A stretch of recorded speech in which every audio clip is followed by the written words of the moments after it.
So this is a presentation on players that had played in the NFL before and their current struggles today to get over all the damages that they had taken as playing in the NFL and addressing what the NFL can possibly do better with their players, with their former players, and also what the NFL is doing right now. So here we go. All right, so the NFL is a multi-billion-dollar corporation. Everyone knows that. They make plenty of money off their players and have since about 1966 when the AFL and NFL joined to become a super league pretty much. Now the NFL has 32 teams that once again make millions and millions of dollars every season on their players. Many of these players that have played in the NFL in the past have become bankrupt, though, and have been struggling financially on a multitude of ends. This could be for many reasons, but we'll get into them soon. So, there are a few things to consider when talking about an NFL player's career. First off, it doesn't pay as much as you may think. The percentage of players on a minimum salary basis is more than half of the NFL as of 2010, and the minimum salary being $320,000. Now, the average length of playing career for an NFL player is about 3.5 years, so if you do the math there, you're going to get just a little over $1 million for total earnings of an average NFL player's career in 2010.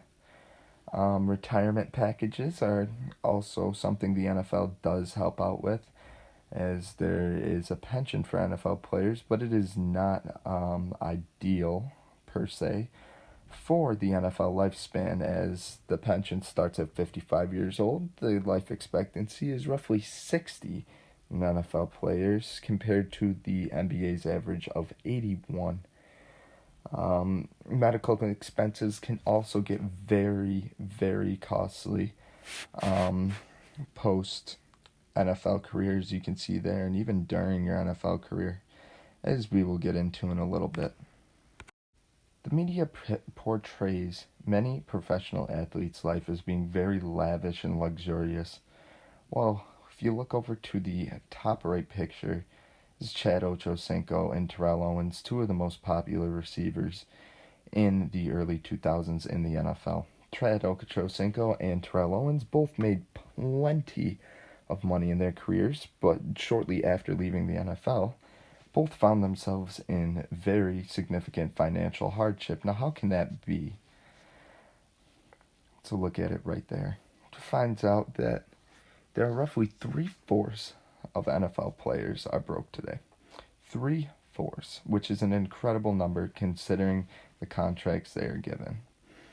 Now, where does this money go to? Well, usually the money goes to untrustworthy friends or family members, as well as untrustworthy financial advisors that may take the money from these players and they'll never see them again.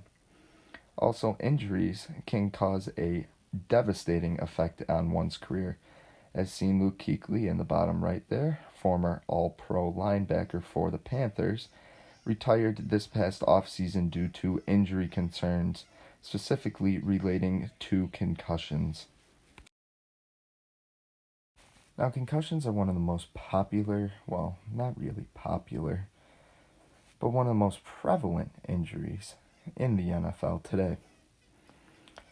Many players will receive concussions throughout a season, and most will be sidelined for up to a month, maybe the whole season, maybe only a couple weeks, depending on the severity of the concussion. But CTE is the true concern when it comes to brain injury. Chronic traumatic encephalopathy, which is what CTE is prevalent in most NFL players. This is when CTE is when tau protein levels in the brain increase and end up killing off brain cells, mostly in the forebrain. CTE is only detectable after death, so players may be able to show symptoms during their life, but there's no definitive diagnosis today until after death. As seen as in the upper right-hand corner is Iron Mike Webster, the first confirmed case of CTE. His case was very nasty, as you can read on the bottom line. And many of these players struggle mightily towards the end of their lives with mental struggles that they do not understand, nor does anyone else at the time. The NFL's response to CTE at first was to deny they could not have the reputation of their game harmed. All mothers were going to be very, very concerned if their sons wanted to play football if these findings had gotten out to the general public. Now, the NFL, since then, has had many class action lawsuits against it from their former players. These settlements are expected to reach about $1.4 billion once finished, which is, as you can see, almost $500 million more than the NFL expected to settle for. This has proven to be a very large issue, not only for the NFL and its political atmosphere, but how the NFL treats their players, and in terms of how they take care of their players with safety protocols such as helmets, shoulder pads, doing anything they can to increase technology and better rules, which they have done over the last several years, which makes the game much safer for those not only in the NFL, but at youth levels, high school levels, and college levels, as they tend to follow the officiating regulations of the NFL.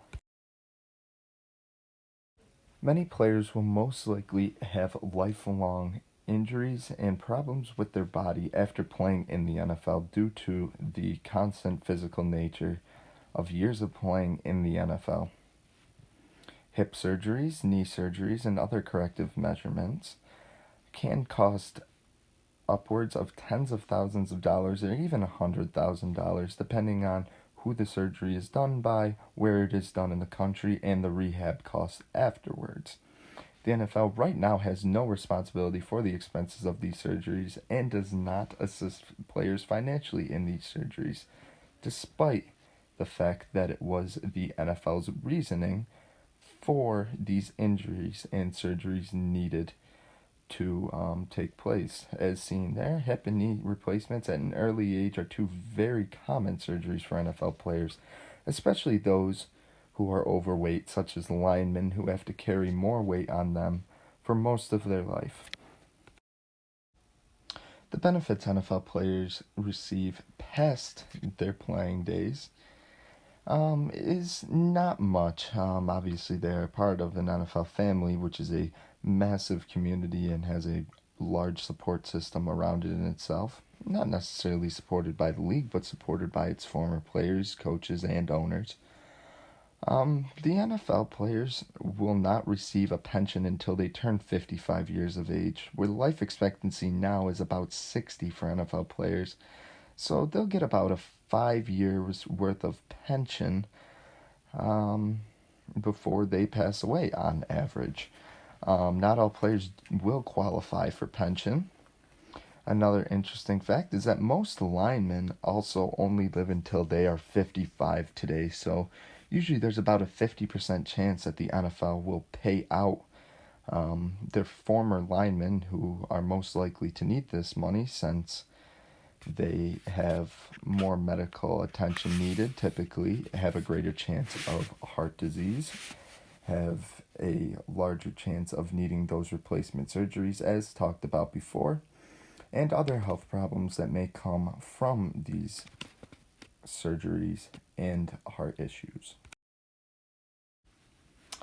So finally, coming to our final points, the NFL does have the resources to protect and better their current and former players. Current players should be taught their financial responsibility while also having an emphasis on safe tackling and trying to negate head contact during the sport. Financial responsibility, when taught early on in a player's career, can translate to better money management later on in life, especially since a lot of these players come from poor areas or poorer families and are not used to having millions or even hundreds of thousands of dollars around them. New rules have lessened blows to the head in today's game, but may not be enough to eliminate the disturbingly high rate of CTE in players, and this is because of the what is known as the trenches of football. Your offensive and defensive linemen going at it, typically there is very hard to avoid head contact since you are in very close quarters. You are usually jumping right off the ball to get into another player. And typically head contact is just very, very difficult to avoid in these circumstances. Foreign players that don't have mass amounts of money should be reimbursed by the NFL. Or not reimbursed, but should be paid their due pensions, especially if they are struggling to stay afloat economically and financially, or if they have other health problems, as pointed out earlier, such as heart problems or other joint replacement issues. This would lessen the medical burden on not only them, but their families as well if the player does pass away with outstanding debt due to them.